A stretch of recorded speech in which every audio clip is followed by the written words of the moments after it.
एक ऐसी टीम जिसने 2019 का ओडीआई वर्ल्ड कप और 2022 का टी20 वर्ल्ड कप जीता हो, वही टीम ठीक 1.5 साल बाद वेस्ट इंडीज से बायलैटरल सीरीज हार जाती है। कैसा पॉसिबल है? अगर इंग्लैंड टीम की बात करी जाए तो हाँ, इंग्लैंड ने 2022 के टी20 वर्ल्ड कप के बाद केवल डाउनफॉल ही देखा है। And even in test format जो उन्होंने बेसबॉल टेक्निक अडेप्ट करी थी, वो भी कहीं ना कहीं फेल होती हुई दिख रही है।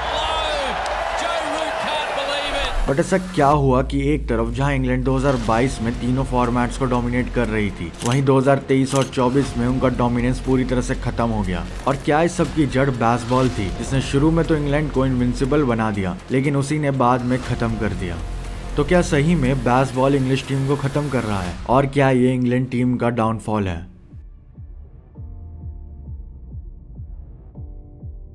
9 मार्च 2015 को 2015 के ओडीआई वर्ल्ड कप में बांग्लादेश 15 रन से इंग्लैंड को हराकर वर्ल्ड कप से बाहर कर देती है। Yes, you heard it right. England Bangladesh जैसी टीम से हार कर बाहर हो जाएगी, ये किसी ने भी एक्सपेक्ट नहीं किया था। इंग्लैंड को वो हार इतनी दिल पर लगी कि इसके बाद उन्होंने अपने प्लेइंग स्टाइल को ही बदल कर रख दिया। Fast forward to 2019, England New Zealand को हराकर अपना पहला वर्ल्ड कप जीत जाती है।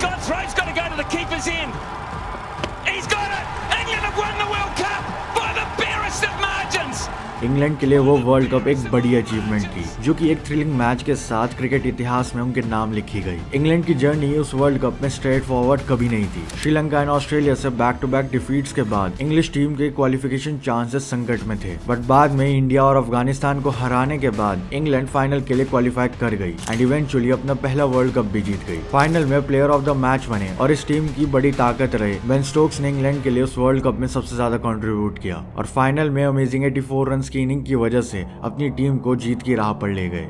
वर्ल्ड कप खत्म होने के 1 महीने बाद एशेज स्टार्ट हो जाती है, जिसमें 1 साल के बैन के बाद आए हुए ऑस्ट्रेलियन टीम की दिल और धड़कन स्टीव स्मिथ और डेविड वार्नर कमबैक कर रहे थे। वो एशेज कई मामलों में काफी मेमोरेबल सीरीज थी, इसकी बात हम किसी और वीडियो में भी कर सकते हैं। बट वो एशेज जिसमें इंग्लैंड को होम एडवांटेज का फायदा उठाते हुए जीत जाना चाहिए था, वो एशेज 2-2 के स्कोर से ड्रॉ हो गई। और वो तो शुक्र हो बेन स्टोक्स का कि उन्होंने वो हेडिंगली का इम्पॉसिबल से जीतने वाला मैच जितवा दिया, वरना वो एशेज ऑस्ट्रेलिया अपने नाम कर चुकी थी। और फिर 2020 में कोविड आ गया और क्रिकेट कुछ महीनों के लिए पूरी तरह से बंद हो गया था। बट जहां बाकी की दुनिया कोविड-19 की वजह से क्रिकेट को बंद करके घर पर बैठी हुई थी, तब इंग्लैंड ने क्रिकेट को रिज्यूम करने का सोचा। समर 2020 में इंग्लैंड ने वेस्ट इंडीज और पाकिस्तान के साथ टेस्ट सीरीज होस्ट करी। दोनों ही सीरीज 3-3 मैचेस की थी। इंग्लैंड ने पाकिस्तान को 1-0 से हरा दिया और वेस्ट इंडीज को 2-1 से। इंग्लिश फैंस खुश थे, लेकिन वो उतनी भी बड़ी बात नहीं थी। एंड इंग्लैंड के प्लेयर्स एंड मैनेजमेंट उस बात को अच्छे से जानते थे, क्योंकि इंग्लैंड टीम पाकिस्तान और वेस्ट इंडीज जैसी टीम्स को कई बार घर पर हरा चुकी है। बट जो अगला चैलेंज था वो उसके बाद था। लेटर उन्होंने 2021 में श्रीलंका और इंडिया का टूर किया, जिसमें उन्होंने श्रीलंका को तो 2-0 से हरा दिया, मगर इंडिया से 3-1 से हार गए, जिसका नतीजा ये हुआ कि इंग्लैंड 2019-2021 की वर्ल्ड टेस्ट चैंपियनशिप के साइकिल से बाहर हो गई एंड फाइनल के लिए क्वालिफाई नहीं कर पाई।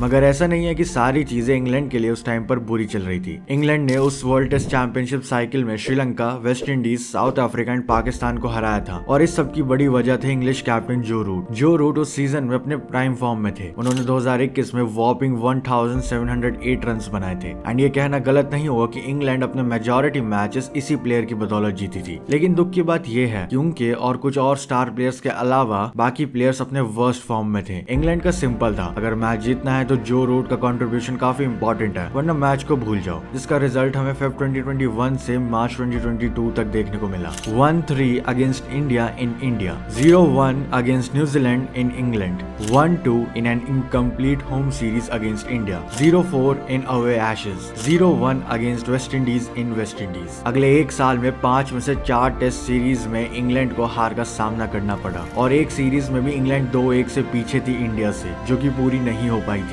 और इसका डर हुआ वही हुआ, बाकी प्लेयर्स के कंट्रीब्यूशन नहीं आ रहे थे और एक प्लेयर करे भी तो कितना करेगा। इंग्लिश टीम एक के बाद एक मैचेस हारती चली गई। कुछ मैचेस में तो हाल इतना बुरा हो गया था कि जो रूट परफॉर्म भी कर रहे थे, मगर इंग्लैंड टीम तब भी मैच जीत नहीं पा रही थी। जो रूट की कैप्टनसी एंड टीम को लेकर सवाल उठने लग गए थे। इंग्लिश टेस्ट क्रिकेट पूरा बिगड़ चुका था। एक तरफ टीम एक के बाद एक मैचेस हार रही थी और वो हारा हुआ कैप्टन ड्रेसिंग रूम में आगे क्या करे उसकी चिंता में मरा जा चुका था। एंड नॉट सरप्राइजिंगली जो रूट रूट ने वेस्ट इंडीज टूर के लॉस के बाद कैप्टनसी छोड़ दी। रूट आज भी कहते कि वो डिसीजन उनकी लाइफ का सबसे चैलेंजिंग डिसीजन था, जो उन्होंने अपनी फ्रेंड्स एंड फैमिली से डिस्कस करके लिया था। लूजिंग स्ट्रीक्स की शुरुआत हो चुकी थी एंड इंग्लैंड 2023 के वर्ल्ड टेस्ट चैंपियनशिप के साइकिल में अपने शुरू के तीनों सीरीज हार चुकी थी एंड इंग्लैंड को पता चल चुका था कि इंग्लैंड टीम इतनी बुरी शुरुआत के बाद तो फाइनल में नहीं खेलने वाली है। जब इंग्लैंड कुछ महीनों पहले 0-4 से एशेज हारी थी तो इंग्लैंड की टीम एंड उनकी अप्रोच पर कई सवाल उठने लग गए थे। The mindset is too defensive, they can't even chase the target if given, lack of patience among bowlers.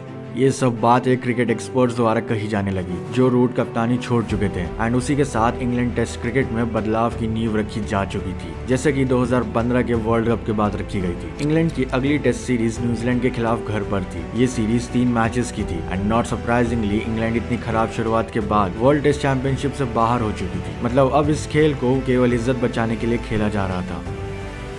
13 मई 2022 को न्यूजीलैंड के farmer world cup captain and one of the best 6 hitters Brendon McCullum को England का test coach appoint कर दिया जाता है और उसी के बाद बेसबॉल की स्टार्टिंग होती है। जब ब्रैंडन मैकलम इस टीम के कोच बनते हैं तो पूरी टीम की टेस्ट क्रिकेट को लेकर अप्रोच चेंज कर देते हैं। जैसे भी कंडीशन हो, जैसी भी पिच हो, बस अटैकिंग क्रिकेट खेलो और सामने वाली ओपोजिशन टीम पर प्रेशर बनाओ। ये थी ब्रैंडन मैकलम की फिलॉसफी इन क्रिकेट, जो कि जब वे इंग्लैंड के कोच बने हम सबको साफ साफ देखने को मिली। Awesome. इंग्लैंड का टेस्ट क्रिकेट को खेलने का स्टाइल नॉर्मल डिफेंसिव से बदलकर फील्डलेस अटैकिंग हो चुका था। अब आप समझ ही गए होंगे कि आखिर बेसबॉल है क्या। असल में बैज ये ब्रैंडन मैकलम का निकनेम है और उनके कोच बनते ही उन्हीं के नाम पर इस अटैकिंग स्टाइल को बेसबॉल का नाम दे दिया गया, क्योंकि वे खुद ये तरीका ओडीआई में 2015 के वर्ल्ड कप में हम सबको दिखा चुके हैं, जिसमें उनका स्ट्राइक रेट 187 से भी ज्यादा का था। ब्रैंडन मैकलम के आने के बाद बेन स्टोक्स को भी कैप्टन बना दिया गया इंग्लैंड बोर्ड के मैनेजिंग डायरेक्टर रॉब की के रिकमेंडेशन से। अब बेन स्टोक्स को कैप्टन बनाने का डिसीजन काफी सिंपल था। बाकी इंग्लिश प्लेयर्स रिटायरमेंट के नजदीक जा रहे थे और कुछ ऑलरेडी रिटायरमेंट ले चुके थे, तो जो रूट के अलावा कोई एक्सपीरियंस प्लेयर बेन स्टोक्स ही थे। और बेन स्टोक्स के अग्रेसिव एटीट्यूड को देखकर रॉब की एंड मैनेजिंग स्टाफ को लगा कि वो मैकलम के लिए बेस्ट पार्टनर रहेंगे और उनकी जोड़ी बेसबॉल को वर्ल्ड लेवल पर अंजाम देगी। बट क्या इंग्लैंड ने इसके बाद जीतना शुरू किया? And what a statement from England and their captain. They beat New Zealand in that series by 3-0. In the first test, England chased a target of 277. In the second test, England chased a target of whopping 299 in just 50 overs at a sensational run rate of 5.98. In the third test, England chased another huge score of 296 in just 54.2 overs at an incredible run rate of 5.44. England ने न केवल वो home series को clean sweep करके अपनी losing streak को break कर लिया, बल्कि तीनों मैचेस में 290 प्लस का टारगेट 5 से ज्यादा के रन रेट से चेस कर लिया। इंग्लैंड का ये ड्रास्टिक चेंज देखने लायक था। जहां कुछ टाइम पहले इंग्लैंड 4th इनिंग में चेस करने से डरती थी, अब वही इंग्लैंड टीम टारगेट लेते ही चेस कर रही थी।